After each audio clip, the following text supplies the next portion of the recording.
When I did speak with you the last class, we talked about faith. And I mentioned in that class period that kind of, to me, one of the aspects of faith, or one of the things with faith that we sometimes don't talk about is doubt. And sometimes we view, I think, faith and doubt as opposites, and I don't always do that. Now, you may disagree, but I'm going to kind of give you a couple of reasons that I do not view faith and doubt the same. If you want to follow along, we're going to be in the book of Matthew, and I want to read two stories in Matthew to you, and we will kind of compare and contrast these two stories. So Matthew chapter 3. Matthew chapter 3, if you want to go with us.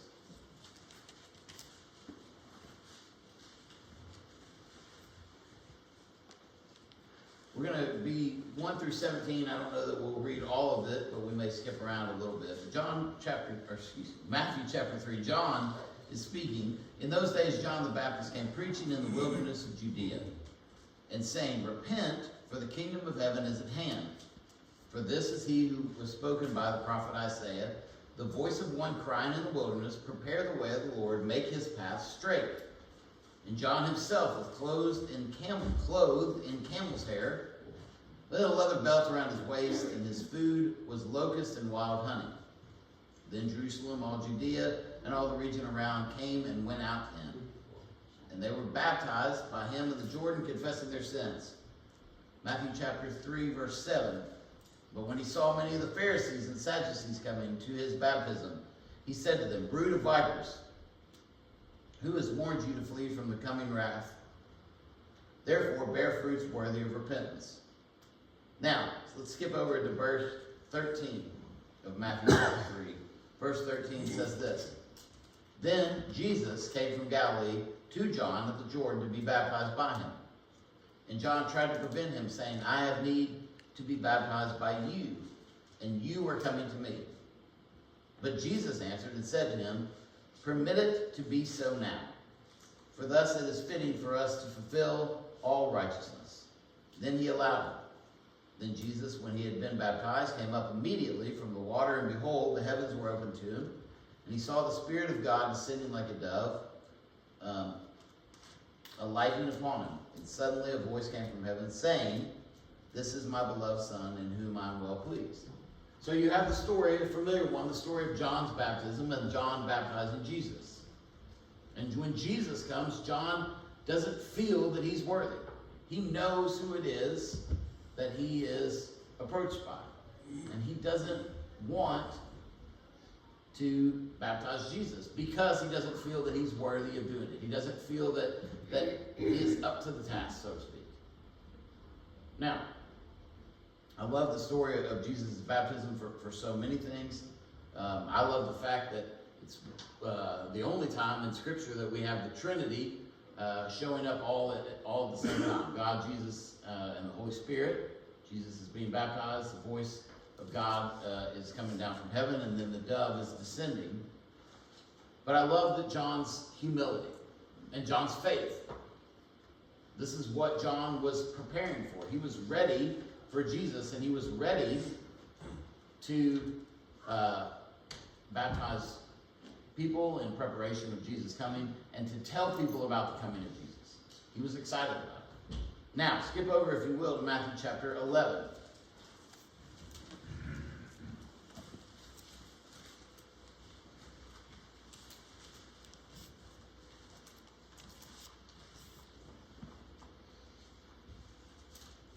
Matthew chapter 11.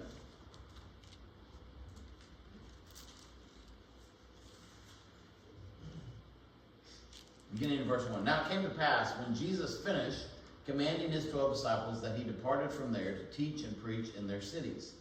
And when John had heard in prison about the works of Christ, he sent 2 of his disciples. And he said to him, 'Are you the coming one, or do we look for another?' Jesus answered and said to them, 'Go and tell John the things which you hear and see. The blind receive their sight, the lame walk, the lepers are cleansed, and the deaf hear. The dead are raised up, and the poor have the gospel preached to them. And blessed is he who is not offended because of me.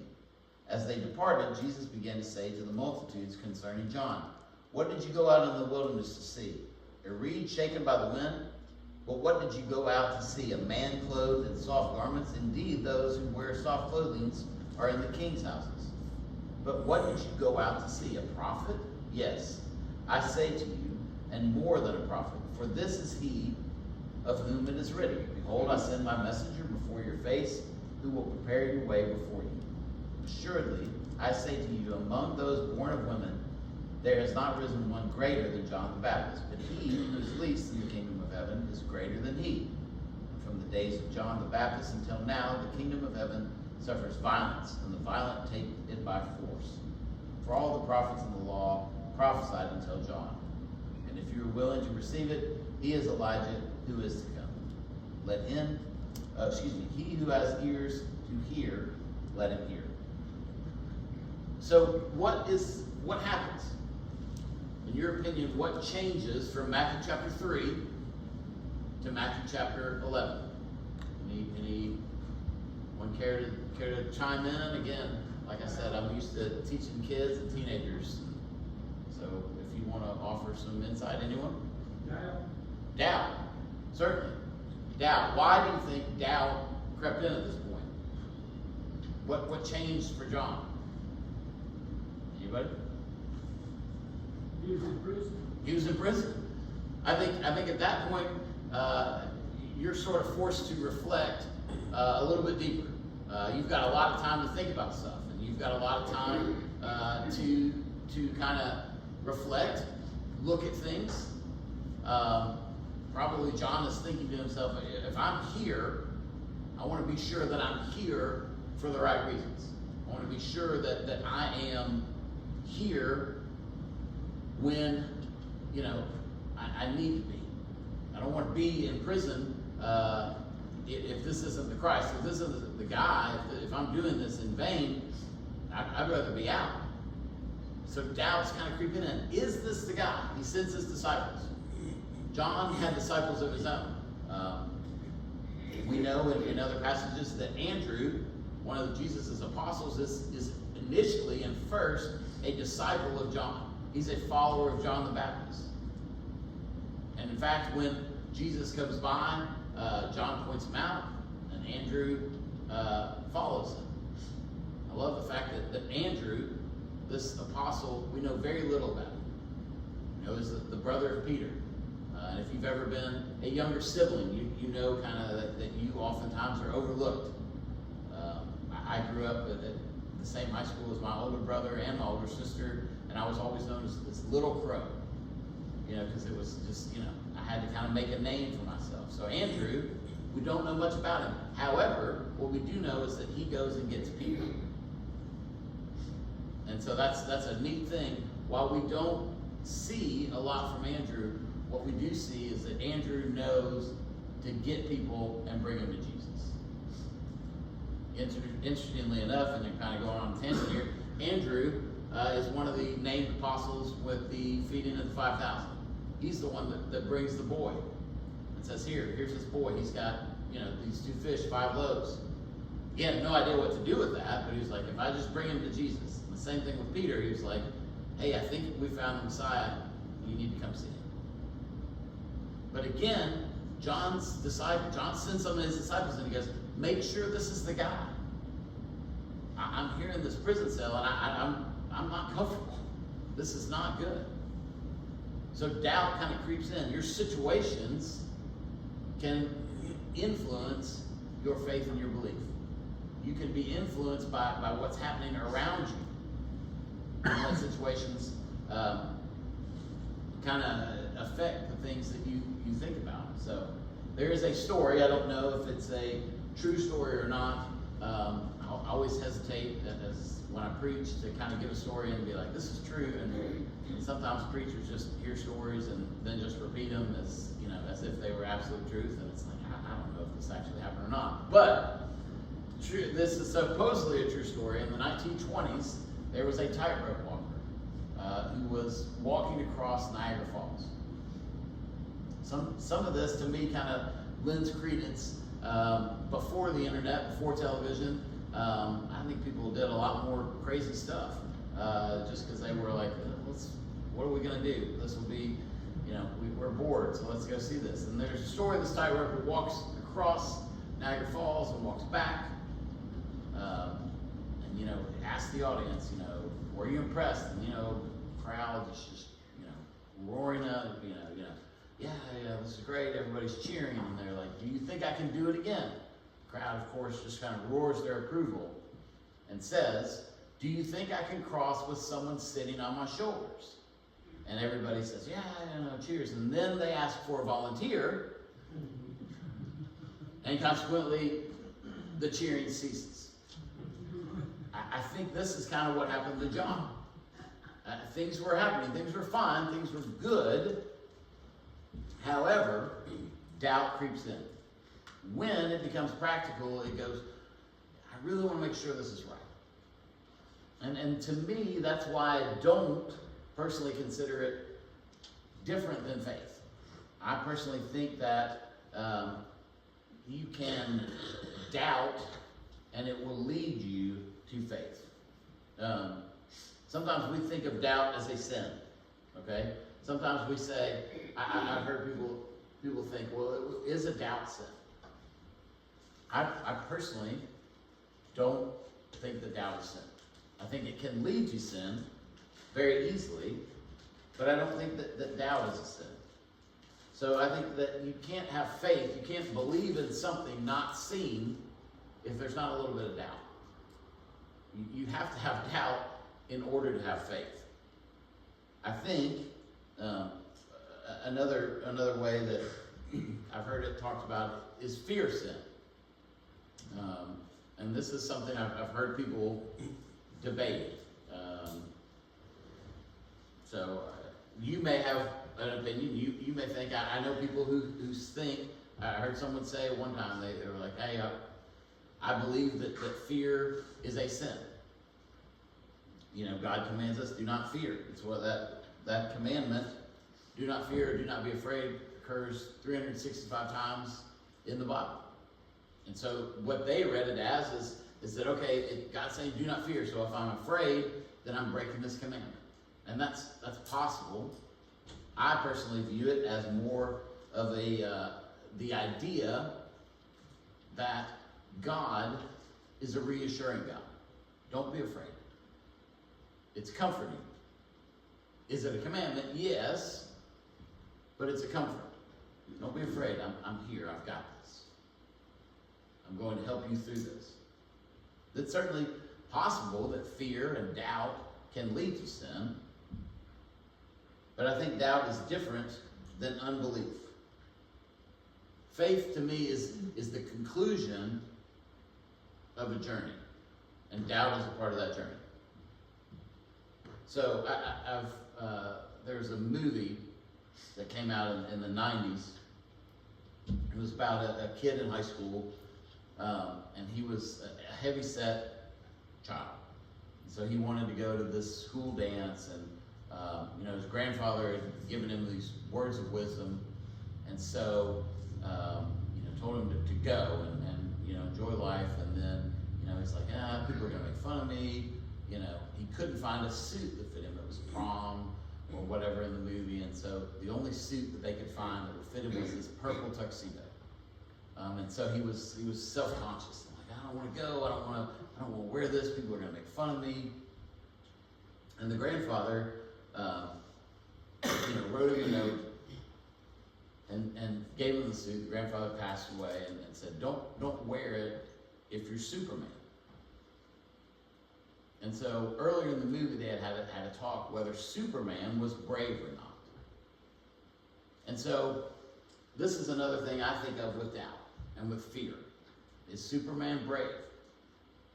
So, and then obviously whenever I teach this to kids, they always like, Superman's not real. Well, I know that. Like I'm not that naive. But the idea is, how brave can you be if you're bulletproof? If you can't be harmed, how brave are you?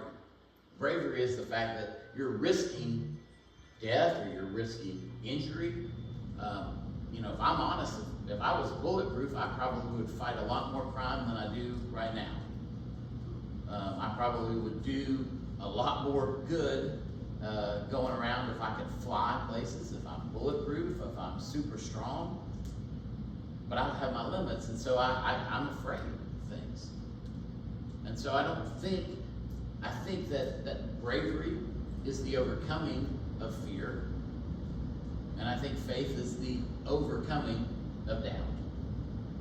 So I think that doubt also can be used as a tool. I don't think it is inherently, and again, this is my opinion, you may differ from from this opinion, but I think it is a tool. Oftentimes, we talk about money. Is money inherently evil? Is money bad? Thoughts? I think it's a tool as well. Okay, it's a tool as well. It's a tool as well. It can be used for good. You know, Scripture tells us the love of money is the root of all kinds of evil, and that's in 1 Timothy. So the love of money can be a tool, or money can be a tool that can be used for bad things or good things. Money is a necessary thing. We all have to have money. And so you can have this money and you can use it for good or you can use it for evil. You can use it for excess or you can use it for success and use money accordingly. But it's a tool. It's neither bad nor good inherently. It's just something that you use. And I think doubt is the same way. Our doubt is a thought and emotion. It can be either good or bad. Fear, love, anger, all can be used for good or for evil. Doubt can become belief if it's left unchecked. So, Satan uses doubt. Satan, Genesis chapter 3. This is when doubt becomes dangerous. Genesis chapter 3, if you want to go there. We know the story though. It's the Garden of Eden and Eve is being tempted. Adam and Eve are being tempted. And Satan brings up, did God really say? Did God really say that you can eat from any tree of the garden? Is that what he really said? And so Eve's like, well, yeah, that's what he said. You know, we can eat from any. And then when she says, well, we can't eat from that one tree, or else we'll die. He goes, you're surely not going to die if you eat from it. And again, that doubt kind of gets in her head. She goes, well, maybe we won't die. No, we probably won't die. And so Satan is using this doubt. He's painting God as the enemy. As God is restrictive and overprotective and selfish. No, if you eat that, you'll become like him, and he doesn't want that. Leaving out all the stuff that we know to be the truth. That once Adam and Eve eat from this fruit, this sin, this death, this all this misery comes into the world. Satan leaves that part out. No, you're not going to die. You'll be fine. Temptation, the appeal is that it's appealing. The fruit is listed as pleasing to the eye and helpful for obtaining knowledge. Sin on the front end looks like something that's going to be beneficial. Oh, this looks good. This looks like something that I want. I want this. But once you get it, you realize this isn't what I wanted. It's the way sin works. Sin is temptation is so strong with sin because it looks good. There's really not a sin that looks terrible to the person on the outside. No one looks at it and thinks, oh, I'm going to get, trapped in alcoholism. They go, I want this drink. No one thinks that they're going to get wrapped up in these sins, and then it appeals to them and they think it's fine. But once it gets a hold, then it becomes an issue. Again, Satan uses daily doubt. James chapter 1, if you want to turn there with me. This is another thing that speaks to doubt. James chapter 1 deals with doubt a lot.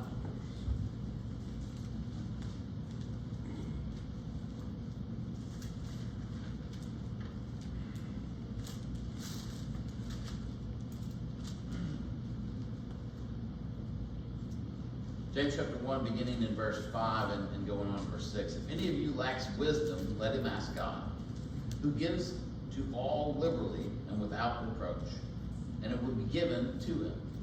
But let him ask in faith, with no doubting, for he who doubts is like a wave of the sea, driven and tossed by the wind. So, obviously we have doubts. We're going to have things that we're going to waver on. And I love the example, like a wave on the sea. My oldest daughter is 21. She's currently in Orlando and working. She's in a thing called a Disney College program, and it's a program where she's working at Disney through her school and getting that experience for a couple of months. But this past year, she was kind of like this. Didn't know what she wanted to do. Well, maybe I want to do this. No, now I want to do this. Well, this looks good. And going back and forth and back and forth. And so doubt kind of can do that to us. We go, well, maybe I want to do this. Maybe I want to do that. And we cannot kind of see a direction. And now once she got a direction, she was like, okay, this is what I want to do. I'm going to head this way. I'm going to do this. I'm going to accomplish this. But Satan can use that doubt. You're not good enough for that. You can't do that. No, just quit. Just give up. It's easy for us to be tossed on the sea. All right? James chapter 1, again, verse 13 through 15. Let no one say when he is tempted, I am tempted by God. For God cannot be tempted by evil, nor does he himself tempt anyone. But each one is tempted when he is drawn away by his own desires and enticed. Then when desire has conceived, it gives birth to sin, and sin, when it is full grown, brings forth death. Do not be deceived, my beloved brethren. So just that seed of doubt, like we said. Okay? Each one is tempted, so there's the temptation. We have to watch out for this, because it's a tool. And any tool that we have can be used by God for good, can be used by us for good, but it can be used by Satan for evil. Used by us for evil. So this seed of doubt, if you think about it, I love this idea which almost talks about sort of like conception of a child. You've got this seed of doubt. It's planted. It's like, what's it going to do? What are we going to do with it? When desire has conceived, it gives birth to sin. Then, temptation in and of itself is not sin, it's temptation. It's appealing, but it's up to us what we're going to do with it. But when we take hold of that, then it gives birth to sin. And sin, when full grown, brings forth death. Nothing good comes from sin. Nothing good comes from sin. Now, I think there are some excellent examples of people who doubt it. And again, we are not saying, at least I am not saying, and again, we can disagree on this, but I don't see it as a sin. Doubt, that is. Matthew chapter 14, there are some doubting disciples. Matthew 14.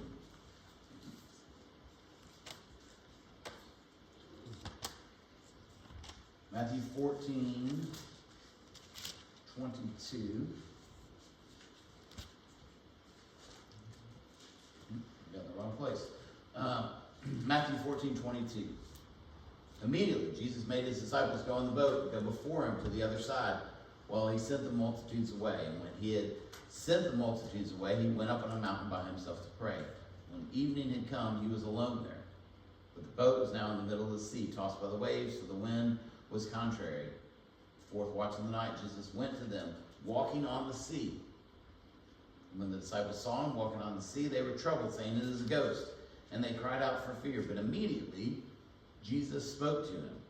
"Be of good cheer, it is I, do not be afraid." Peter answered him and said, "Lord, if it is you," there's that question, "if it is you, command me to come out to the water." So he said, "Come." And when Peter had come out of the boat, he walked on the water to go to Jesus. But when he saw the wind was boisterous, he was afraid, and beginning to sink, he cried out, saying, "Lord, save me." Immediately, Jesus stretched out his hand and caught him and said to him, "O you of little faith, why do you doubt?" And when they got into the boat, the wind ceased. Then those who were with him in the boat came and worshipped him, saying, "Truly, you are the Son of God." So there's a lot of doubt in this story. A lot of doubt in this story where they are in this boat. Jesus is walking on the water. They don't know it's him. They see him. They're afraid. You know, they begin to panic. He's like, it's me. Don't panic. All right? And Peter, "Hey, if it's you, just tell me to walk out there." Jesus said, "Come out." And this story to me sometimes can be a little discouraging because I sit there and I think, I wouldn't have gotten out of the boat. And here's Peter where this guy gets out of the boat and Jesus says, "You of little faith."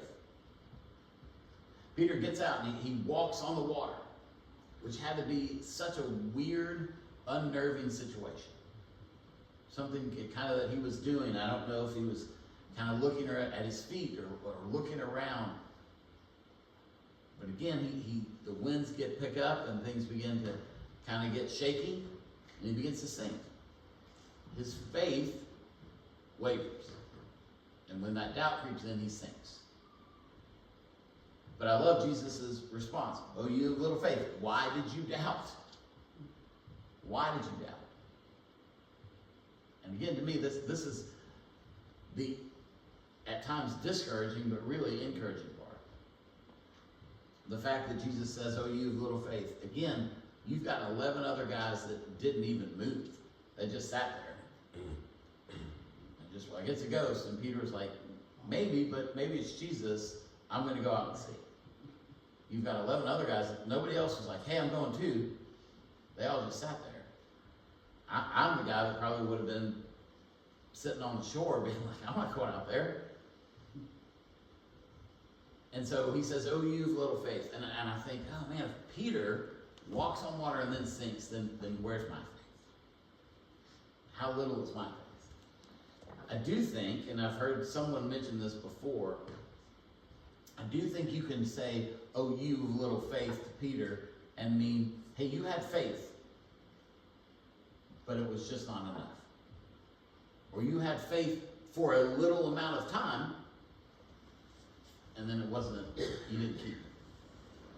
Peter could have walked on water the whole time had he just kept his faith. But it doesn't say that Jesus rebuked him. He reached out his hand, he pulls him up. He pulls Peter up, just like he does us every single time. We have faith, everything's going great, and then we hit a low point, and we sink spiritually. And if we cry out, what's he going to do? Pull us back up. John chapter 20, we won't read it just in the interest of time, but John chapter 20 deals with the story of Thomas. The guy's name literally is Doubting Thomas throughout history. Again, as we talked about a few weeks ago, these Bible characters, they sometimes I feel like they get a bad rap. I don't know if Thomas was always doubting, if he just doubted this time. For whatever reason, they were like, "Oh, that's Doubting Thomas" for the rest of, recorded time. But he's not there when Jesus shows up the first time. And he's skeptical. He's like, "Listen, guys, he's dead. He's gone." No, we saw him. He's like, "Okay, if I see him and I put my fingers in the wounds, in his hands and in his side, then I'll believe it." And again, when Jesus shows up, it's not a rebuke. It's not chastising Thomas. for his doubt. It's just a extending of his hands. Just an extension of his hand saying, go ahead. Thomas wisely, backpedals, realizes the error. And again, time and time again, the boy with the spirit in Mark chapter 9, the father says to Jesus, if you can make my boy well, if you can heal him.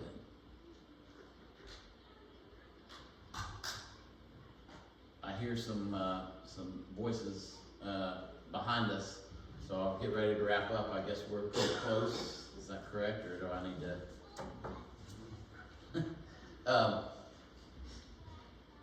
The end to me is, again, the importance of taking every thought captive.